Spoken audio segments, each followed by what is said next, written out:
चार प्रबल शत्रु आपको खत्म करने के लिए योजना बना रहे हैं। पहला शत्रु, और देखो उन लोगों ने जाल बिछा दिया है, हैरानी की बात ये, जाल बिछा दिया और हम लोग सचेत नहीं है, हम शिकार उनके जाल में फंस चुके हैं। पहला शत्रु है इस्लाम, जो तलवार के बल पर आपको कन्वर्ट करता है और भी अनेक प्रकार के प्रलोभन देकर के डरा धमका के कन्वर्ट कर रहे हैं लोग। और दूसरा शत्रु है ईसाईयत। आपको जानकारी होनी चाहिए, इस देश में एशिया का सबसे बड़ा मदरसा है, इस देश में एशिया का सबसे बड़ा चर्च भी बन रहा है। अरे हैरानी की बात है, एशिया का सबसे बड़ा मदरसा पाकिस्तान ईरान में होता तो कुछ बात समझ में आती, लेकिन हिंदुस्तान में हमारी छाती पर है और वहां से हजारों प्रचारक हर साल तैयार किए जाते हैं इस्लाम को बढ़ाने के लिए। एशिया का सबसे बड़ा चर्च भी आपके पंजाब के अंदर जालंधर जिले के अंदर बन रहा है।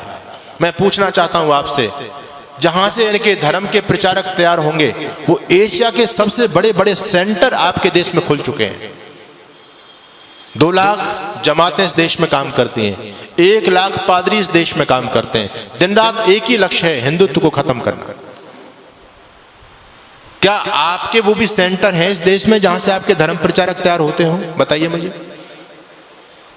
जहां से आपके धर्म प्रचारक तैयार होते थे, सारे के सारे गुरुकुल बंद, और बंद इसलिए हो गए हमारी उदासीनता के कारण। हम कोई भी व्यक्ति अपने बच्चों को गुरुकुल में पढ़ाना नहीं चाहता। हम तो स्वतः अपने आप खत्म होने के कगार पर पहुंच रहे हैं। हमारा समर्पण नहीं है जो समर्पण उन लोगों का अपने धर्म और संस्कृति के प्रति, हमारा बिल्कुल भी समर्पण नहीं है। 6500 विद्यार्थी वहां रहते हैं। मैंने कुलपति से पूछा, इनका खर्चा कैसे करते हो, निःशुल्क चलाते हो आप? कहते हैं स्वामी जी, हमारे यहाँ एक रिवाज है, हमारे यहाँ रिवाज है कि गरीब से गरीब मुसलमान यदि 200 रुपए कमाता है तो शाम को 20 रुपए पहले हमारे दीन के लिए निकालेगा, उसके बाद फिर 180 रुपए का प्रयोग करेगा, उसके बाद पैसा प्रयोग करेगा, वो पहले नहीं कर सकता। और हम कहीं दान मांगने के लिए नहीं जाते, परिवार के हिसाब से, परिवार में जितने मेंबर हैं महीने के हिसाब से सबका दशांश ऑटोमेटिक हमारे पास में आता है। कोई व्यक्ति महीने में देके जाता है, कोई 2 महीने में देता, कोई 6 महीने में देके जाता है, अपने आप लेकर के जाते हैं। एक रिक्शा चलाने वाला व्यक्ति भी इस बात का ध्यान रखता है। उनका समर्पण आप देखो, आप खूब कोठी बंगले बना रहे हो, संपत्ति जोड़ रहे हो, लेकिन आपका भविष्य अच्छा नहीं है। वो लोग आगे बढ़ते चले जा रहे हैं। मैं आपको डराने के लिए नहीं कहता, मैं आपको सावधान करने के लिए आज बताना चाहता हूं। ईसाईयत इतनी चरम सीमा पर फैल रही है।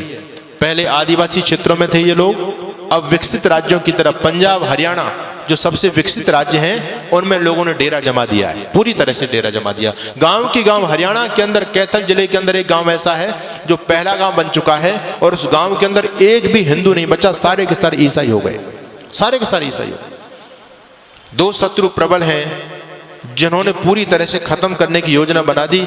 यूरोप से आपको खत्म कर दिया, एशिया से आपको खत्म कर दिया।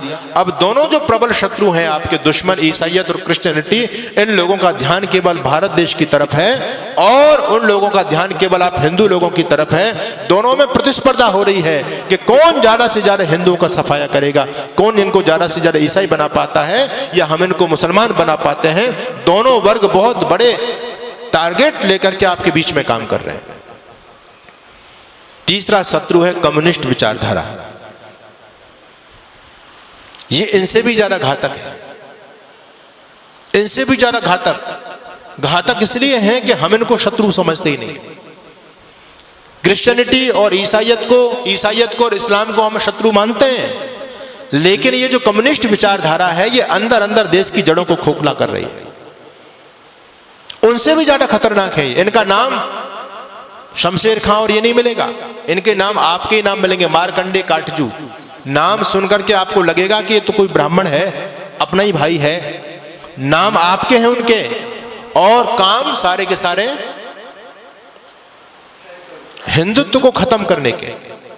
और ये तो एजेंडा सबने अपना लिया है। पहले ईसाई मिशनरी जब इस देश में काम करती थी तो पहले धर्म परिवर्तन करते थे, नाम बदला करते थे। अब वो लोग भी सतर्क और सावधान हो गए। वो लोग अब नाम नहीं बदलते, क्योंकि नाम बदलेंगे तो लोगों की आंख खुल जाएंगी, अरे हमारे इतने भाई कन्वर्ट हो गए, ईसाई बन गए। तो नाम वही रखते हैं लेकिन अंदर से धर्म परिवर्तन करा देते हैं, जिससे हम लोग गफलत में सोते रहे। आप लोगों ने छत्तीसगढ़ के मुख्यमंत्री होते थे, नाम था अजीत जोगी।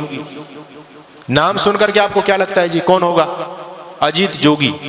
आपको लगेगा कि हमारे आदित्यनाथ योगी का ही भाई होगा अजीत जोगी को। नाम हिंदुओं जैसा उस व्यक्ति का, लेकिन व्यक्ति कौन था? ईसाई, पक्का ईसाई। उस व्यक्ति ने सत्ता में रहते रहते लाखों लोगों को कन्वर्ट किया, और जब वो व्यक्ति मर गया तो ईसाई रीति रिवाज के द्वारा उसको दफनाया गया, उसका अंतिम क्रियाकलाप किया गया। मैं आपको बताना चाहता हूं, पंजाब के मुख्यमंत्री होते थे चरणजीत सिंह चन्नी, स्वाफा भी बांधते थे, साफा लगते थे, सरदार जी हैं, लेकिन कौन थे? क्रिश्चियन। यानी हम लोगों को गफलत में रखने के लिए, और मैं कहना चाहता हूं आपसे, एक व्यक्ति है इस देश में जिसको हमारे बहुत सारे भाई बंधु देश का प्रधानमंत्री बनाना चाहते हैं। नाम क्या है जी? राहुल गांधी। ठीक है, हो सकता मेरी बात से लोगों को कुछ मिर्च भी लगे। नाम है राहुल गांधी, लेकिन कौन है? धर्म से बताओ मुझे, क्या धर्म है उस व्यक्ति का? है वो ना मुसलमान ना ईसाई, वो तो वर्ण संकर खिचड़ी है। उसके दादा परदादा कभी मुसलमान थे, फिर उसकी मां ईसाई थी, वो हिंदू तो है ही नहीं। लेकिन हैरानी की बात है कि हिंदू उसको प्रधानमंत्री बनाना चाहते हैं। यानी हम जरा भी नहीं सोचते, जब इस ईसाई इस देश की सत्ता को अपने हाथ में लेगा, वो ईसाइयत को बढ़ावा देगा, हिंदुत्व को बढ़ावा देगा। ये सोचने की बात है। हम अपने स्वार्थ में इतने ज्यादा अंधे हो रहे हैं, आज राजनीतिक स्वार्थों में इतने अंधे हो रहे हैं। कोई अगर राजनीतिक पार्टी देश के लिए अच्छा काम भी करे, हमको उसका विरोध जरूर करना है। अभी इस देश की केंद्र सरकार ने एक योजना निकाली, अग्निवीर की योजना निकाली। लोगों के पेट में दर्द हो रहा है, राजनीतिक लोगों के पेट में दर्द हो रहा है, आने वाले भविष्य को नहीं देख पा रहे। मैं आपको आगाह करना चाहता हूं, इस देश में भयंकर गृह युद्ध होने वाला है, टल नहीं सकता, अवश्य में भावी है, रुकेगा नहीं वो। और उसकी उन लोगों ने तैयारी कर रखी है पूरी तरह से। उनका छोटा छोटा बच्चा बम चलाने में, पत्थर फेंकने में, तलवारबाजी में, चैनबाजी में एक्सपर्ट है। उनकी लड़कियां भी एक्सपर्ट हैं। आपके बच्चे क्या जानते हैं? एक ही बच्चा है आपके पास में, उनके 17 वो तो कहते हैं 2-4 मर भी गए, फिर भी हमारे पास 11-15 तो फिर भी बचते हैं। कोई हमको चिंता वाली बात नहीं। उनका बच्चा बच्चा एक्सपर्ट है। हमारे आदरणीय जो बुद्धिमान राजनेता लोग, उन्होंने सोचा कि हम भी अपने बच्चों को कम से कम ये जो है आत्मरक्षा का चीज तो सिखाई दे। जब देश के हालात बदलेंगे तो कम से कम स्वयं की रक्षा कर पाएंगे, अपनी बहन बेटी अपने बच्चों की रक्षा तो कर सकते हैं वो लोग। इसके लिए अग्निवीर योजना चलाई गई कि हर एक बच्चे को सैनिक शिक्षा दी जाए। अच्छी योजना है, इसका विरोध नहीं करना चाहिए, इसका सम्मान करना चाहिए। हर बच्चे को ये सैनिक शिक्षा मिले, क्योंकि आने वाला समय बहुत भयंकर है। आपके घर में लाठी तक नहीं है, आपका बच्चा कुछ जानता ही नहीं है, आप कैसे उन विधर्मी लोगों से टकराओगे?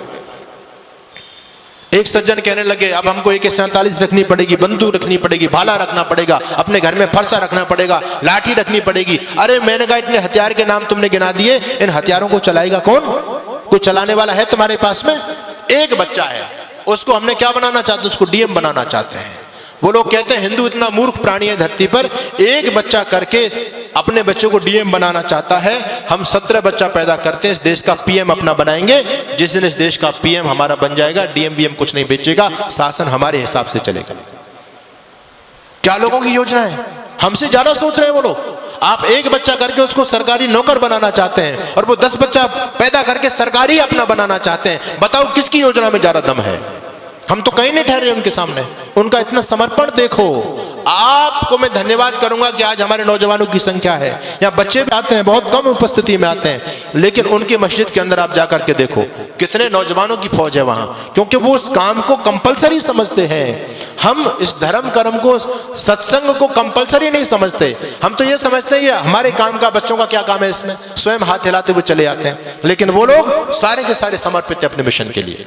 इसलिए मैं आपके बीच में निवेदन कर रहा हूं, भयंकर आंधियां चलने लगी हैं, ज्वार को पैदा करो।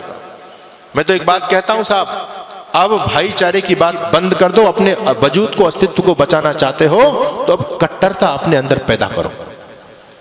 हम दुनिया से इसलिए खत्म हो गए, सारी उदारता की ठेकेदारी हम लोगों ने अपने ऊपर ले रखी है। बस तुम भाई भाई चिल्लाते रहे, वो तुमको चारा बना करके चाट गए। बड़ी हैरानी की बात है, आज भी लोगों की आंखें नहीं खुल रही हैं। ये राजनीतिक दल आपस में हम लोगों को लड़ा करके, ये तो नालायक लोग हैं, अपना उल्लू सीधा कर रहे हैं, लेकिन हम भोले भाले भाई आपस में लड़ रहे हैं।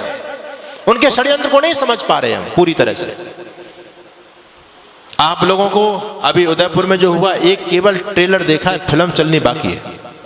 द कश्मीर फाइल आपने देखी है, ये 30 साल पहली घटना है। अगर इसी प्रकार से सोते रहे तो 30 साल बाद देखना गली गली में कश्मीर फाइल चलेगी। अभी उनकी आबादी केवल 25% है सरकारी आंकड़े के हिसाब से, और 25% रहने के बावजूद भी वो आपको सड़कों पर नहीं निकलने देते। रामनवमी का जुलूस नहीं निकाल सकते आप, हनुमान जयंती का जुलूस नहीं निकाल सकते आप। निकालने का प्रयास किया, क्या स्थिति हुई? आपके राजस्थान में बहुत सारे जिले हैं, आप वहां जाकर के देख लीजिए।